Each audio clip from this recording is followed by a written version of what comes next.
Hello guys, welcome to my channel. तो counselling में क्या क्या डॉक्यूमेंट्स नीडेड है वो आज मैं बताने वाली हूँ आपको। तो काउंसलिंग में सबसे पहले जो डॉक्यूमेंट रिक्वायर्ड है, सबसे पहला है आपका नीट का रिज़ल्ट। आपका जो नीट का रिज़ल्ट आएगा या स्कोर कार्ड आएगा, आपको वो डाउनलोड करना है, प्रिंट करना है। ठीक है, कई कॉपीज़ प्रिंट कर लेना, क्योंकि आप स्टेट काउंसलिंग में भी पार्टिसिपेट करोगे, ऑल इंडिया कोटा में भी पार्टिसिपेट करोगे, तो मे बी स्टेट वाला ना आपको डॉक्यूमेंट वेरिफिकेशन पहले ही हो जाता है, तो आपको वहाँ पर वो चीज़ सबमिट करनी पड़ सकती है। तो अच्छा रहेगा कि जो भी डॉक्यूमेंट है उसके कई सारे ज़ेरॉक्स करा लो, कई सारी कॉपीज़ निकाल लो, ताकि जहाँ भी ज़रूरत पड़े ईजिली दे दो। वहाँ पे आपको दौड़ना ना पड़े कि अरे यार इसका ज़ेरॉक्स तो है ही नहीं, वो तो ले लेते हैं। ठीक है, तो सबसे पहला डॉक्यूमेंट आपका नीट का रिज़ल्ट। दूसरा डॉक्यूमेंट आपका नीट का एडमिट कार्ड। नीट का एडमिट कार्ड जो होता है वो आपका जहाँ भी एडमिशन होता है वहाँ सबमिट होता है, लेकिन जहाँ कहीं पर भी डॉक्यूमेंट वेरिफिकेशन पहले हो जाता है, लाइक ऑफलाइन वेरिफिकेशन होता है स्टेट कॉलेजेस में मेनली, तो वहाँ पे ये चीज़ पहले सबमिट हो जाती है। तो इसका भी आप कई कॉपी प्रिंट करके रख लो। ओरिजिनल वाला नहीं देना है, सिर्फ एडमिट कार्ड दे देना है। ओरिजिनल वाले पे शायद आपका इन्विजिलेटर साइन होता है, तो वो आपको जहाँ पे आपका एडमिशन होगा वहाँ पे सबमिट करना है।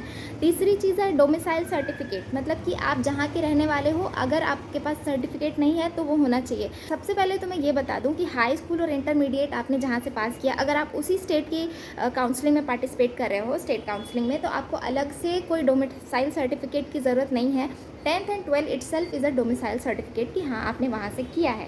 तो आपको एक बार में 3 जगह के डोमिसाइल मिल सकते हैं। एक वो प्लेस जो आपका बर्थ प्लेस है, जहाँ पे आप रह रहे होते हो। दूसरा वो प्लेस जहाँ से आपने हाई स्कूल पास किया है। तीसरा वो प्लेस जहाँ से आपने इंटरमीडिएट पास किया है। तो अगर ये तीनों स्टेट अलग अलग है तो आपको 3 अलग अलग स्टेट की डोमिसाइल मिल सकती है। ठीक है, तो अब डोमिसाइल सर्टिफिकेट अगर आपको बनवाना है कहीं का तो बनवा लो। मुझे कहीं का भी बनवाने का ज़रूरत नहीं पड़ा था काउंसलिंग में, क्योंकि मैं यूपी में ही बॉर्न हुई थी, यूपी में ही 10th किया था, 12 किया था। तो किसी ने मुझसे नहीं पूछा कि where is your domicile certificate. हाँ, मैं किसी और स्टेट में जाती तो वो मुझसे पूछते। ऐसा हो सकता है ना कि मैं किसी और स्टेट में बॉर्न होती और पढ़ाई कहीं और करती, तो मेरे पास दो डोमिसाइल सर्टिफिकेट होते, बट ऐसा नहीं है। ठीक है, तो डोमिसाइल सर्टिफिकेट अगर आपको नीडेड है, यू नो योर कंडीशन, अगर आपको चाहिए तो आप पहले से ही बनवा के रख लो।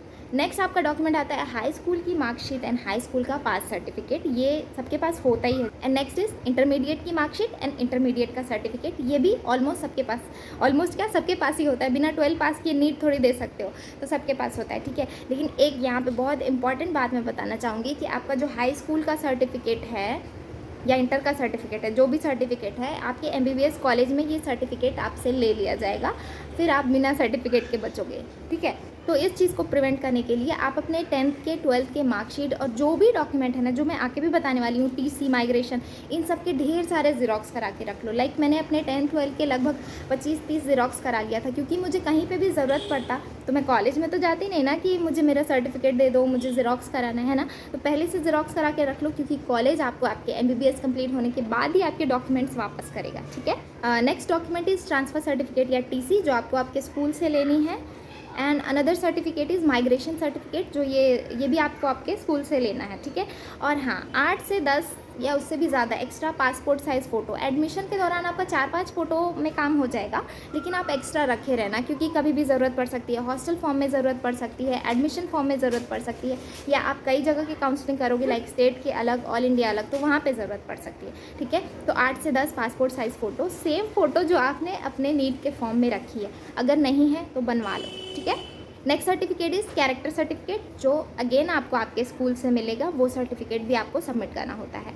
Another certificate is any valid ID proof, photo ID proof. जैसे मेनली जनरली सब लोग आधार कार्ड यूज़ करते हैं, पर आप अपना पासपोर्ट, अपना ड्राइविंग लाइसेंस भी यूज़ कर सकते हो। ठीक है, और कुछ ऐसे सर्टिफिकेट हैं जो किसी पर्टिकुलर कैटेगरी को चाहिए, जैसे कि ईडब्ल्यूएस सर्टिफिकेट। अगर आप इकोनॉमिकली वीकर सेक्शन को बिलोंग करते हो तो आपको ईडब्ल्यूएस सर्टिफिकेट बनाना पड़ेगा। PH certificate, physically handicap certificate for PWD candidates. Caste certificate for any OBC, SC, ST caste का बेनिफिट लेने के लिए आपको कास्ट सर्टिफिकेट चाहिए। ठीक है, अब एक बहुत इंपॉर्टेंट चीज़ बता देती हूँ कि जो सर्टिफिकेट्स होते हैं ना, ये 2 लेवल पे इशू होते हैं। एक स्टेट लेवल पे इशू होता है और एक सेंट्रल लेवल पे इशू होता है।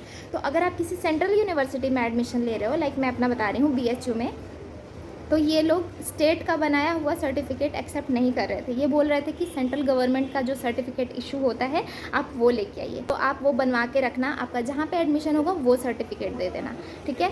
एंड एक लास्ट में किसी किसी को ज़रूरत पड़ सकती है गैप सर्टिफिकेट की, कि लाइक अगर आपने 12th के बाद गैप ले लिया है, नीट के लिए ड्रॉप लिया था, आपने उस दौरान कुछ नहीं किया है और आप अब MBBS में एडमिशन लोगे, तो मे भी आपका कॉलेज आपसे पूछ सकता है कि आप अपना गैप सर्टिफिकेट दो, तो वो भी आप कहीं से बनवा सकते हो, जहाँ पे भी 10 या 50 रुपीज़ के स्टैम्प पेपर पे आप जनरली अपना रीज़न दे के कि दैट यू वर प्रिपेयरिंग और यू आर डूइंग एनीथिंग, आप एक गैप सर्टिफिकेट बनवा के रखना। जनरली नॉट नीडेड, बट बनवा के रखने में कोई हर्जा नहीं है, पहले से रहेगा तो बाद में रश नहीं होगा। और जो मैंने ये चीज़ बताई ना कि अपने जो भी डॉक्यूमेंट्स हैं, मेनली 10th एंड 12th के मार्कशीट, 12th से भी ज़्यादा इंपॉर्टेंट होता है 10th का मार्कशीट। हर जगह आप देखो कि 12th का उतना नहीं पूछता जितना 10th का मार्कशीट पूछता है ना, तो आपको उस मार्कशीट के कम से कम 25-30 कॉपी अपने पास ज़ेरॉक्स करा के रख लेने होते हैं, बाद में आपको कहीं कहीं पे भी ज़रूरत होती है, ठीक है। एक इम्पॉर्टेंट चीज़ बता दूँ कि कुछ ऐसे जगह होते हैं जहाँ पर आपका ज़ेरॉक्स नहीं एक्सेप्ट करते, कहते कि नहीं हमें तो एक्चुअल मार्कशीट आप दिखाओ 10th की। फॉर एग्ज़ाम्पल, अगर आपका अभी तक पासपोर्ट नहीं बना है and you are taking admission in MBBS college और कॉलेज में डॉक्यूमेंट सबमिट हो गया, तो पासपोर्ट ऑफिस वाले तो ये मानेंगे नहीं कि भाई हम क्यों माने कि तुमने सबमिट कर दिया, उन्हें क्या ही पता है MBBS कॉलेज के बारे में। तो इस केस में क्या होता है ना कि आपके पास जो ज़ेरॉक्स रखा होता है, आप अपने कॉलेज में एक एप्लीकेशन दोगे, फर्स्ट ईयर से लेके इंटर्नशिप तक कभी पे भी आप एक अपने कॉलेज में एक एप्लीकेशन दोगे कि हमारा सर्टिफिकेट यहाँ पे सबमिट है और हमें अपने ओरिजिनल सर्टिफिकेट का काम है, जो कि लाइक आप अपना पर्पस बताओगे कि फॉर पासपोर्ट मेकिंग पर्पस और एनीथिंग, तो आप अपना एक ज़ेरॉक्स दोगे, एक एप्लीकेशन दोगे लिख के कि अपने हेड को, डीन को, प्रिंसिपल जो भी हैं उनको कि हमें अपने सर्टिफिकेट की ज़रूरत है, काइंडली प्रोवाइड अस अ रिटेंशन सर्टिफिकेट, जिसमें वो ये मेंशन करेंगे कि हाँ ये बच्चा हमारे यहाँ इस ईयर से इस ईयर तक के लिए इनका डॉक्यूमेंट सबमिट है और इनका डॉक्यूमेंट हम दे नहीं सकते, लेकिन उसके बदले में एक सर्टिफिकेट देंगे, रिटेंशन सर्टिफिकेट, जो कि आपका ओरिजिनल की तरह आप यूज़ कर सकते हो। तो ये बहुत काम की बात है। अगर आपका मन हो तो पासपोर्ट बनवा लो पहले से ही, लेकिन अगर जैसे पासपोर्ट या जो भी, मेरे दिमाग में भी पासपोर्ट का ही एग्जाम्पल आ रहा है कि पासपोर्ट बनाने के लिए ओरिजिनल चाहिए होता है और ओरिजिनल कॉलेज से लेना इज़ पॉसिबल नहीं है, तो कॉलेज वाले आपको रिटेंशन सर्टिफिकेट दे देते हैं, जिसमें वो मेंशन कर देते हैं कि हाँ इनका सर्टिफिकेट हमारे पास सबमिट है यहाँ से यहाँ तक इस ड्यूरेशन के बीच में, ठीक है। तो वो आपका ओरिजिनल की तरह से वर्क करता है। तो जिनके पास जो जो डॉक्यूमेंट नहीं है प्लीज़ जल्दी जल्दी से बनवा लो, काउंसलिंग नज़दीक आने वाली है। जो लोग बॉर्डर लाइन पे हो प्लीज़ डोंट लूज़ हो, बहुत सारे नए कॉलेजेस खुल गए हैं, तो इससे क्या है कि एक्सपेक्टेड कट ऑफ थोड़ा सा कम हो सकता है, तो अपने डॉक्यूमेंट्स रेडी रखो। और all India quota and state counselling दोनों अलग अलग कैसे करना है वो मैं नेक्स्ट वीडियो में बताऊँगी। और कोई क्वेश्चन जानना चाहते हो और कोई क्वेरी है, डाउट है, तो वो मुझसे पूछ लो, मैं कॉमेंट में बता दूँगी आप लोगों को।